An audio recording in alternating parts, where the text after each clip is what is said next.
Hello les amis, j'espère que vous allez bien. Je sais que oui. Aujourd'hui, je vous propose un article sur le thème de l'amour. Alors souvent en consultation, bien entendu, nous avons ce genre de questions qui concernent la dulcinée. Et quand il s'agit d'une rencontre, eh bien on veut savoir à qui on a affaire. Alors, suis-je avec la bonne personne? Voilà une question qui revient souvent sur le tapis, pour ne pas dire sur le lit. Alors, je crois que l'amour, en fait, le vrai, est une grande autoroute où il n'y a pas de place pour les questions existentielles du couple, mais juste des solutions aux problèmes rencontrés dans l'union assumée. Sinon, c'est qu'on est entré dans l'ère des compromis, parfois inconfortables. Alors à partir du moment où l'on se pose des questions sur son couple, c'est déjà un problème de couple et ou d'acceptation de son parcours individuel au sein de ce même couple. Il faut donc dénouer le nœud pour déterminer si c'est l'autre qui nous replonge dans nos blessures passées pas guéries ou s'il s'agit tout simplement d'une incompatibilité de personnalité. Donc savoir si on est avec la bonne personne fait partie des questions que l'on peut se poser un jour.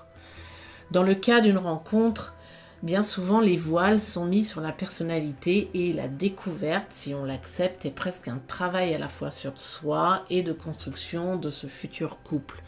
Une merveilleuse aventure en fait. Mais comment, encore une fois, savoir si on ne tombe pas sur un leurre, un menteur ou une menteuse? Alors pour gagner du temps et éviter des déconvenues désagréables, comment faire? Vous devez vous en douter. La géomancie répondra parfaitement et clairement. La géomancie, par sa captation et lecture des champs de force de chacun, calcule parfaitement la compatibilité d'un couple, à la fois sur le plan spirituel et physique. Prenons un exemple récent issu de mes dernières consultations. Une jeune femme vient de rencontrer un homme tout à fait charmant en apparence. Elle est emballée, mais sa dernière déception amoureuse, qui était d'ordre de trahison, lui a laissé de mauvais souvenirs. Elle veut donc savoir si leur amour sera durable. La règle issue de la tradition en géomancie occidentale est la suivante. On monte un blason, donc avec les 4 jets de traits, pour avoir les 2 maisons de la question, qui sont la maison 1, ma consultante, la questionneuse, et la maison 7, la personne aimée. Une figure forte et fixe en maison 7 annonce un amour authentique et durable. A l'inverse, une figure faible et mobile annonce un amour instable et sujet aux situations changeantes. Dans l'exemple que je vous montre ici, qui est le blason de Valérie, la maison 7 voit s'y loger la figure de la queue du dragon, qui est une figure mobile et sortante.